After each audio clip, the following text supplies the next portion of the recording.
Hello बच्चों, let us see this question. Question say that the value of integration e की power under root of x divided by under root of x into x plus under root of x dx is equal to option A दिया हुआ है 2 into e raised to the power under root of x into under root of x minus x plus 1 plus some constant c. option B दिया हुआ है 2 into e raised to the power under root of x into x minus 2 under root of x plus 1 plus some constant c. and option C दिया हुआ है 2 into e raised to the power under root of x minus under root of x plus 1 plus some constant c. और D option दिया हुआ 2 into e raised to the power under root of x into x plus under root of x plus 1 plus some constant c. Now सबसे पहले हम लोग बात कर लेते हैं की कंसेप्ट का कि की कंसेप्ट क्या यूज करेंगे यहाँ पे, की कंसेप्ट क्या यूज किया जाए यहाँ पे, है ना।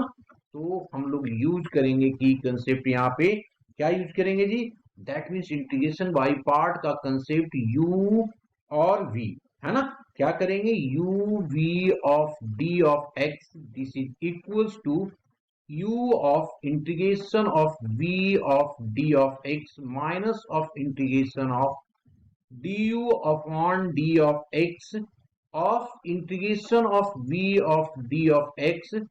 और इसके बाद फिर जो भी आएगा इसका इंटीग्रेशन होता है। ठीक है, अब हमारे पास जो इंटीग्रेशन दिया हुआ है, सबसे पहला काम तो इसको हम लोग लेट कर लेते हैं कि भाई ये लेट किया I is equals to integration of दिया हुआ है हमारे पास e की power under root of x whole divided by under root of x into x की power under root of x of d of x। अब सबसे पहला काम इसको हम लोग पुट कर लेते हैं कुछ, तो पुट किसको किया जी, पुट हम लोगों ने कर लिया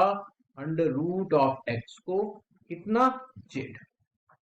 तो इसकी डेरिवेटिव करेंगे तो ये आ जाएगा 2 under root of x of d of x that is equals to dz। तो इससे देखो क्या हो रहा है, dx की वैल्यू निकल जाएगा, इससे हमारा dx upon under root of x की वैल्यू निकलेगा जो आ जाएगा 2 टाइम्स ऑफ dz। तो यहाँ पे देखो ये हमारे पास अंडर रूट ऑफ x है और ये dx है, दोनों मिल करके 2 टाइम्स ऑफ dz हो जाएगा। तो इसको आगे मूव कराते हैं फिर, तो this is equals to integration of e की पावर, अब यहाँ z आ जाएगा।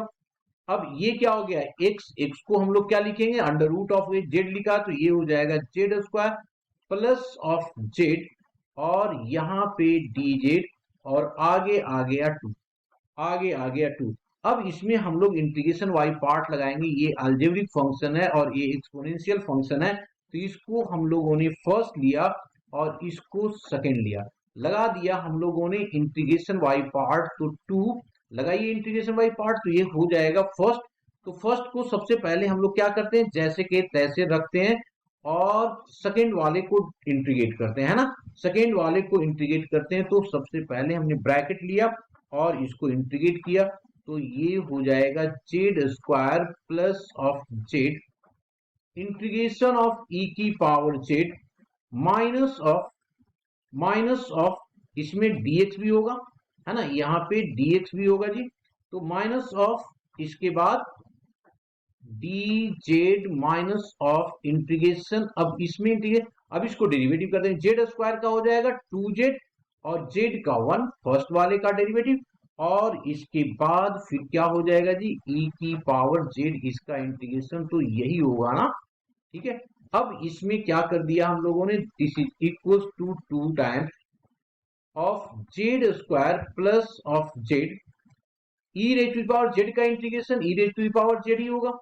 माइनस ऑफ इसमें फिर से हम लोग क्या कर दिया, इसको फर्स्ट लिया और इसको सेकंड लिया, फिर से इंटीग्रेशन वाई पार्ट लगा दिया,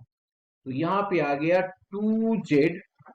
2z प्लस ऑफ 1, फिर से इसका इंटीग्रेशन करेंगे तो e raise to the power z आ जाएगा, माइनस ऑफ इसकी डेरिवेटिव तो 1 का डेरिवेटिव 0, तो ये आ गया 2z, तो ये आ गया सिर्फ और सिर्फ 2 और e की पावर z और dz, ये ब्रैकेट बंद किया और ये भी बंद हो गया। Now this is equals to two times of ये आ गया Z square plus of Z E की पावर जेड माइनस ऑफ, इसको ओपन कर देते हैं तो ये आ जाएगा 2z plus of 1, 2z plus 1 ई की पावर जेड, और माइनस माइनस कितना हो जाएगा प्लस ई की पावर जेड का इंटीग्रेशन ई की पावर जेड ही होगा, तो ये 2 टाइम्स ऑफ ई की पावर जेड। अब लगा दिया सम कॉन्स्टेंसी। देखो यहाँ पे भी ई की पावर जेड, यहाँ भी ई की पावर जेड, यहाँ भी ई की पावर जेड, तो मैं क्या करता हूं ई की पावर जेड को क्या ले लिया, कॉमन ले लिया, तो this is equals to 2 times of E की पावर जेड को कॉमन लिया। अब बचा क्या, सो देखो यहाँ पे ये जेड स्क्वायर तो लिख दिया हमने